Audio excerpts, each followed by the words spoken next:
नमस्कार मित्रांनो, तुम्ही बघताय सिरीज स्पॉट मराठी.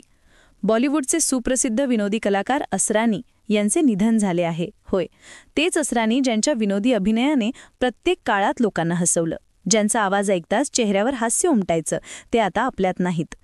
बातमी आली आहे की त्यांचे निधन 20 ऑक्टोबर 2025 रोजी मुंबईत झाले. आणि ही बातमी ऐकून संपूर्ण चित्रपटसृष्टीला धक्का बसलाय. प्रत्येकाच्या चेहऱ्यावर एकच प्रश्न होता की काय खरंच असरानी नाहीत राहिले? कारण काही तासांपूर्वीच त्यांनी आपल्या इंस्टाग्रामवर दिवाळीच्या शुभेच्छा दिल्या होत्या आणि आता अचानक त्यांच्या निधनाची बातमी आल्याने सगळेच हैराण आहेत. असे सांगितले जात आहे की ते गेल्या काही दिवसांपासून तब्येत खराब असल्यामुळे रुग्णालयात दाखल होते. जुहू येथील भारतीय आरोग्य निधी रुग्णालयात त्यांच्यावर उपचार सुरू होते. रिपोर्टनुसार त्यांच्या फुफ्फुसात पाणी जमा झाले होते, ज्यामुळे त्यांना श्वास घेण्यास त्रास होत होता. डॉक्टर सतत त्यांची काळजी घेत होते, पण अखेरीस दुपारच्या वेळी त्यांनी अखेरचा श्वास घेतला आणि सगळ्यांना कायमचा अलविदा केला. त्यांच्या निधनानंतर संपूर्ण बॉलिवूडमध्ये शोककळा पसरली. प्रत्येकजण त्यांना आठवत आहे आणि सोशल मीडियावर त्यांच्या आठवणीत पोस्ट टाकत आहे. असरानी यांचे पूर्ण नाव गोवर्धन असरानी होते, पण संपूर्ण इंडस्ट्री त्यांना प्रेमाने असरानी म्हणत असे. ते सुमारे 84 वर्षांचे होते आणि त्यांनी जवळपास 50 वर्षांहून अधिक काळ चित्रपटांमध्ये घालवला. त्यांनी 250हून अधिक चित्रपटांमध्ये काम केले आणि प्रत्येक वेळी काहीतरी असं केले की लोक त्यांचे संवाद लक्षात ठेवत असत. त्यांचे हसणं, त्यांचा चेहरा, त्यांची ती कॉमिक शैली आजही लोकांच्या मनात वसलेली आहे. इतक्या मोठ्या काळापर्यंत लोकांना सातत्याने हसवणारा दुसरा कॉमेडियन क्वचितच असेल. त्यांचे आयुष्यही चित्रपटांसारखेच मनोरंजक राहिले. त्यांचा जन्म राजस्थानमधील जयपूरमध्ये झाला होता आणि लहानपणापासूनच त्यांना नाटक आणि थिएटरमध्ये रुची होती. म्हणतात की लहानपणी शाळेच्या फंक्शनमध्ये जेव्हा त्यांनी पहिल्यांदा स्टेजवर अभिनय केला तेव्हा सगळ्यांनी खूप कौतुक केले आणि तेव्हापासूनच त्यांच्या मनात हे स्वप्न जागृत झाले की एक दिवस मुंबईला जाऊन चित्रपटांमध्ये काम करायचे.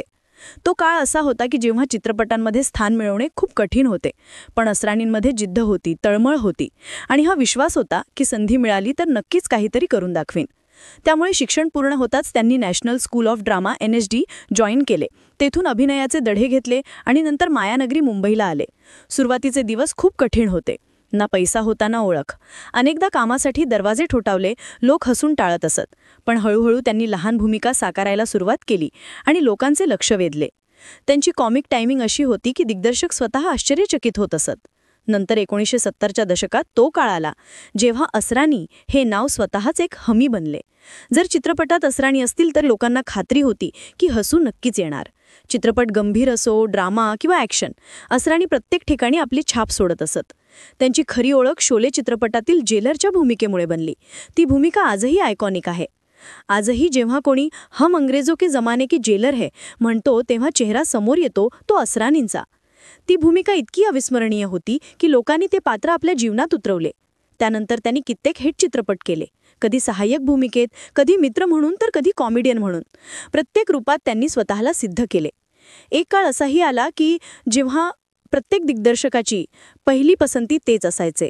राजेश खन्ना, अमिताभ बच्चन, धर्मेंद्र यांसारख्या मोठ्या कलाकारांसोबत त्यांनी काम केले आणि प्रत्येकाने त्यांचे कौतुक केले. त्यांचे कॉमिक सीन इतके नैसर्गिक वाटायचे की जणू ते स्वतःच ते बोलत आहेत. पण आयुष्यात एक काळ असाही आला जेव्हा चित्रपटांची संख्या कमी झाली. नवीन चेहरे आले, पण त्यांनी कधीही हार मानली नाही. TV शोमध्ये काम केले, लहान भूमिका साकारल्या, तरीही प्रत्येक वेळी काहीतरी नवीन दिले. लोकांसाठी त्यांचे जाणे हे केवळ एका अभिनेत्याचे जाणे नव्हे, तर एका अशा व्यक्तीचे जाणे आहे ज्याने लोकांना जगायला शिकवले, हसायला शिकवले, जो नेहमी इतरांना आनंदी ठेवण्यात विश्वास ठेवत होता. मुंबईत त्यांच्या निधनानंतर कुटुंबियांनी तात्काळ अंत्यसंस्काराची तयारी केली, कारण त्यांची इच्छा होती की कोणताही दिखावा नको, कोणत्याही मीडियाचा गदारोळ नको, फक्त साधेपणाने निरोप घ्यावा. त्यामुळे त्यांचे अंत्यसंस्कार सँटाक्रूझ स्मशानभूमीत करण्यात आले. कुटुंब आणि काही जवळचे मित्रच उपस्थित होते. ना बँडबाजा, ना गर्दी, फक्त शांतपणे त्यांना निरोप देण्यात आला. त्यांच्या निधनानंतर बॉलिवूडच्या अनेक ताऱ्यांनी सोशल मीडियावर पोस्ट केल्या. अक्षय कुमार यांनी लिहिले की गेल्या आठवड्यातच भेट झाली होती, गळाभेट झाली होती, आता ते नाहीत यावर विश्वास बसत नाही आहे. अमिताभ बच्चन यांनी लिहिले की सिनेमाला आनंदाने भरून देणारा आणखीन एक साथीदार सोडून गेला. धर्मेंद्र यांनीही म्हटले की असरानीसारखा कलाकार पुन्हा जन्म घेणार नाही. त्यांचे फॅन्सही खूप दुःखी आहेत. ट्विटर, इंस्टाग्रामवर लोक लिहित आहेत की लहानपणीचे हसू त्यांच्यासोबत निघून गेले. अनेक जण त्यांचे संवाद शेअर करत आहेत. काही व्हिडिओ क्लिप्स व्हायरल होत आहेत, ज्यात ते शूटिंग दरम्यान हसवताना दिसत आहेत. ते असे कलाकार होते की स्टेजवर येताच ते संपूर्ण वातावरण बदलून टाकायचे. चित्रपटात 2 सीन असोत किंवा 10, प्रत्येक वेळी तेच छावून जायचे. त्यांची खास गोष्ट ही होती की ते कोणाची नक्कल करत नव्हते. त्यांची स्वतःची एक शैली होती. ते एका सामान्य माणसाप्रमाणे बोलत असत, पण त्यांची टायमिंग अशी दासायची की सगळे हसून पडायचे. लोक म्हणतात की ते सेटवर आले की संपूर्ण वातावरण हलके व्हायचे. ज्युनियर आर्टिस्ट सुद्धा त्यांना घाबरत नव्हते, उलट त्यांना आपला साथीदार मानत असत. त्यांनी कधीही स्वतःला स्टार मानले नाही. नेहमी म्हणायचे की कलाकार तोच जो सगळ्यांना आनंदी करू शकेल. हीच त्यांची नम्रता होती की ते इतके वर्ष इंडस्ट्रीमध्ये टिकून राहिले. त्यांनी केवळ चित्रपट केले नाहीत तर एक युग निर्माण केले.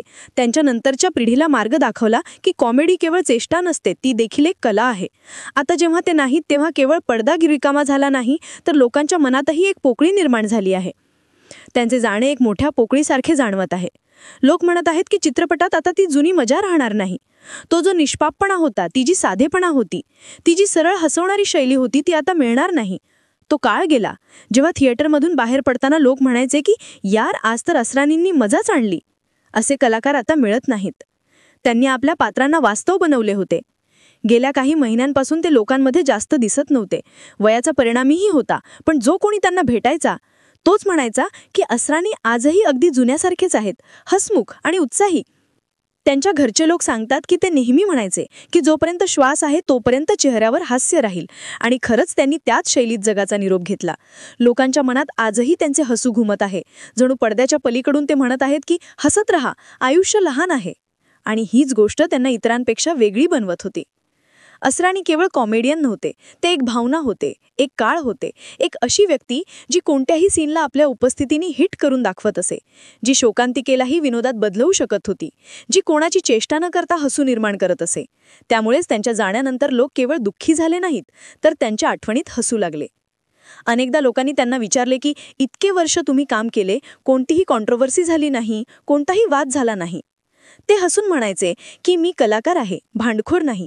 मी हसवणे हे माझे काम आहे आणि मी स्वतःच जर रागात राहिलो तर इतरांना कसे हसवणार. हीच त्यांची विचारसरणी होती की त्यांनी कधीही कोणाशी वैर ठेवले नाही, नेहमी मैत्रीपूर्ण दृष्टिकोन ठेवला. आता जेव्हा त्यांच्या अंत्यसंस्काराची वेळ आली तेव्हा ती खूपच साधेपणाने झाली. कोणत्याही प्रकारचे बँड बाजा नाही, कोणताही तामझाम नाही. फक्त कुटुंब आणि काही जवळचे मित्रच उपस्थित होते. सगळ्यांनी शांतपणे त्यांना निरोप दिला. कोणीतरी म्हटले की ते नेहमी म्हणायचे की माणूस जितका साधा राहील तितकाच मोठा राहील, आणि त्यांनी आपल्या जीवनात तेच सिद्ध केले. आता लोक फक्त हेच म्हणत आहेत की असरानींसारखा माणूस पुन्हा मिळणार नाही. ते केवळ अभिनेते नव्हते, तर ते एक काळ होते ज्यांनी प्रत्येक घरी आनंद पोचवला. जेव्हा जेव्हा टीव्हीवर त्यांचा जुना सीन दिसे तेव्हा लोक थांबून पाहतील आणि म्हणतील की होय, हाच तो माणूस होता ज्याने आम्हाला आयुष्यभर हसवलं. हाच असरानी, जो आता आपल्यात नाही, पण त्यांचे हसू, त्यांची बोलण्याची शैली नेहमी राहील. ते निघून गेले, पण आपली शैली सोडून गेले, आणि हीच कोणत्याही कलाकाराची सर्वात मोठी अमरता असते. तर मित्रांनो, आजसाठी बस इतकेच. तुम्हाला असरानीजींची कोणती कॉमेडी सर्वात जास्त आवडते? कमेंट करून सांगा. आणि series spot Marathi YouTube channel subscribe करायला विसरू नका.